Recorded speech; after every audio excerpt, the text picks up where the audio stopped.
Ya, assalamualaikum warahmatullahi wabarakatuh. Selamat pagi anak-anak. Apa kabar kalian hari ini? Ya, baiklah.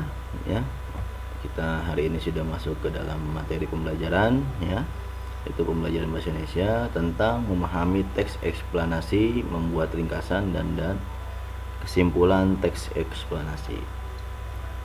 Ya, baiklah, sebelum kita mulai pembelajaran, alangkah baiknya apabila kita berdoa dulu ya. Mudah-mudahan apa yang kita pelajari hari ini bisa dengan mudah dipahami dan juga bisa melaksanakan tugas dengan baik.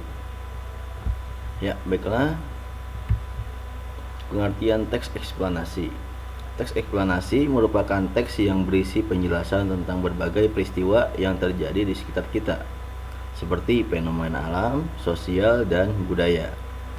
Teks yang disajikan harus sesuai fakta. Teks eksplanasi memiliki struktur, yaitu pernyataan umum, deretan penjelasan, dan kesimpulan. Yang pertama yaitu menentukan kata kunci. Kata-kata kunci adalah kata-kata yang penting dan sering muncul di dalam teks. Kata-kata kunci biasanya terdapat dalam judul dan isi teks. Dalam pencarian informasi, kata-kata kunci dapat diperluas atau dipersempit. Tujuan agar informasi yang diperoleh tepat sasaran. Ya, setiap teks pasti ada kata kuncinya ya, anak-anak. Lalu yang kedua adalah menjawab pertanyaan-pertanyaan yang berkaitan dengan teks. Setiap informasi yang diperoleh dapat menambah pengetahuan. Kamu dapat menemukan informasi penting dari teks dengan menjawab pokok-pokok pertanyaan. Kamu dapat menggunakan kata tanya, apa, kapan, di mana, siapa, mengapa, dan bagaimana. Ya, membuat ringkasan dan kesimpulan dari teks eksplanasi. Berikut hal-hal yang harus diperhatikan dalam membuat ringkasan. Yang pertama, bacalah teks dengan seksama. Yang kedua, catatlah gagasan utama dari setiap paragraf. Ketiga, ubahlah gagasan utama menjadi kalimat efektif dengan bahasamu sendiri. Yang keempat, rangkailah kalimat-kalimat tersebut sehingga menjadi paragraf yang padu dan mudah dipahami.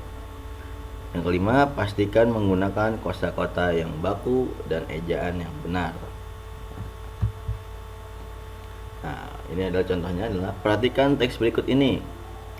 Pernahkah kamu merasakan panas tubuhmu? Tentu kamu pernah meletakkan tangan di kening ketika saat demam. Dalam kehidupan sehari-hari, ukuran panas atau dinginnya suatu benda atau ruang dikenal dengan istilah suhu.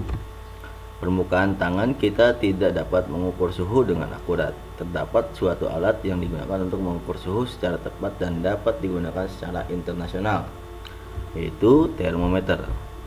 Termometer memiliki suatu standar antara lain Celsius, Reaumur, Fahrenheit, dan Kelvin. Dalam kehidupan sehari-hari, kita biasanya menggunakan termometer dengan satuan Celsius. Nah, ringkasannya, suhu adalah ukuran panas atau dinginnya suatu benda. Setiap benda atau ruangan dapat diukur suhunya menggunakan termometer. Ada banyak satuan ukuran untuk mengukur suhu, yaitu Celsius, Reaumur, Fahrenheit, dan Kelvin. Nah, sedangkan kesimpulannya, jadi panas atau dinginnya suatu benda dinamakan suhu. Suhu dapat diukur menggunakan alat bernama termometer. Ada berbagai macam satuan ukuran termometer yang biasa digunakan dalam kehidupan sehari-hari. Tapi satuan yang umum digunakan adalah satuan Celsius. Ya, jadi itu adalah ya, penjelasan ya tentang apa itu teks eksplanasi dan bagaimana cara menguraikan teks eksplanasi. Baiklah, hari ini cukup itu aja ya untuk pembelajaran saat ini. Mudah-mudahan kalian bisa memahami apa yang telah dijelaskan. Untuk tugas hari ini hanya mencatat semua ya tulisan yang ada dalam video ini ya. Ada materi ini ya, dicatat, disalin ke dalam buku tema kalian ya dengan tulisan yang baik ya. Ya, cuma itu aja ya untuk tugas hari ini. Baiklah. Assalamualaikum warahmatullahi wabarakatuh. Selamat belajar.